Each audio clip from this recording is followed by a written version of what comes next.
रघुनंदन रघुवर seven Raghupati छायन शतयोजन शतशतयोजन शरधि नियोजन sir परिलंघन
tiger का हुक्म।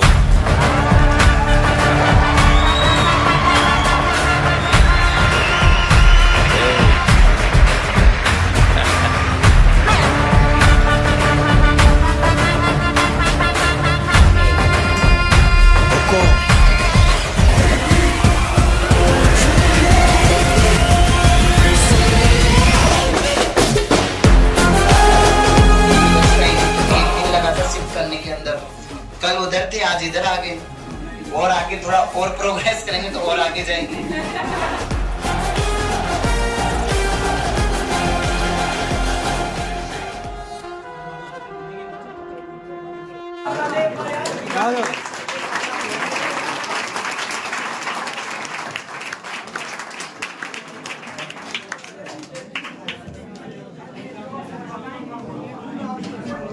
शायद परिचित तो अब सब हो, और हाँ जी परिचित तो हुई आप, दिनेश सर के पापा हैं। और देखो जो हम लोगों की एनर्जी आती निकल करके, उसके पीछे सपोर्ट यहीं से मिलता है, ठीक है। और हम लोगों को तो गाइडेंस मिलती रहती है, आप लोगों को गाइडेंस की कभी कभार ही मौका मिलेगा, क्योंकि अंकल जी ड्यूटी पे रहते हैं, शिक्षा संकुल में प्रशासनिक अधिकारी की पोस्ट पर है अपने यहाँ पर जयपुरी। तो ऐसे मौकों पे आपको जो है मोटिवेशन और कुछ अच्छी बातें जो जिंदगी में आपके लिए जरूरी है, वो जो है ऐसे मौकों पे मिलेगी। तो मैं थोड़ा सा अंकल जी से रिक्वेस्ट करूंगा, थोड़ा सा जो है मोटिवेट करें हमारे इन लाडलों को। और दूसरा मेरे अभी सुनने में आया, दिनेश जी मुझे बता रहे थे कि अंकल जी बड़े अच्छे भजन गाते हैं। क्या बहुत अच्छे भजन गाते हैं। तो भजन भी आज जो है हम भी सुनना चाहेंगे और हमारे लाडले भी सुनने चाहेंगे सारे। पहले तो मेरी तरफ से आप सभी को इस कोचिंग में पदार्पण पे आप सभी का मैं हार्दिक दिल से अभिनंदन करता हूँ, स्वागत करता हूँ। और आप सभी को, आपके माता पिता को मेरी तरफ से सादर प्रणाम। और कोचिंग का तो आप एडवेयर इस पे देख ही रहे हो, जो भी आपको लगे कि उसमें कहीं सुधार करने की आवश्यकता है वो आपका अधिकार है। आप अपने गुरुजनों को, अपने डायरेक्टर सर को, जितनी भी सारी टीम है, इनमें किसी को भी आप उस अपने जो कोई आपको ये लगे कि इसमें सुधार की आवश्यकता है या कहीं आपको कुछ समझ में नहीं आ रहा है तो आप उससे अवगत करवा सकते हो। और रही बात आपकी सफलता की, तो देखो, आकांक्षा, योजना और प्रयास, 3 सूत्र है सफलता की। पहले आपकी आकांक्षा यानी आपकी चेष्टा।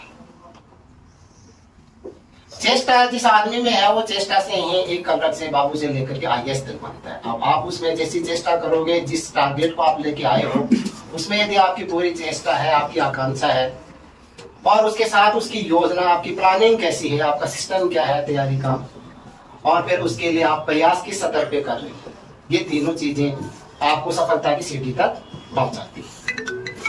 आसान से कठिन की ओर चलना है आपको, नहीं कि शुरू में कठिन से। अगर शुरू में कठिन में उलझ गए तो फिर वहीं उलझ जाओ। इजी वे में आप स्टडी करो, 1 बार करो, 2 बार करो, 3 बार करो, ठीक है। Read once, write twice and think thrice. 1 बार पढ़ो, 2 बार लिखो और 3 बार सोचो। चिंता नहीं करनी है। कभी टेंशन कर लेंगे रात में नींद नहीं है, नहीं। आप जो यहाँ से पढ़ के जा रहे हो उसका रिटर्न होमवर्क करो और उसका चिंतन करो, क्या जो मैंने पढ़ा है वो क्या पढ़ा है, क्या नहीं पढ़ा है। 1, 2, 3 बार उसका चिंतन करोगे, वो आपके समझ में आ जाएगा। और कंसेप्ट क्लियर करना है, रटाफिकेशन नहीं करना। मैं भी साइंस स्टूडेंट रहा हूँ।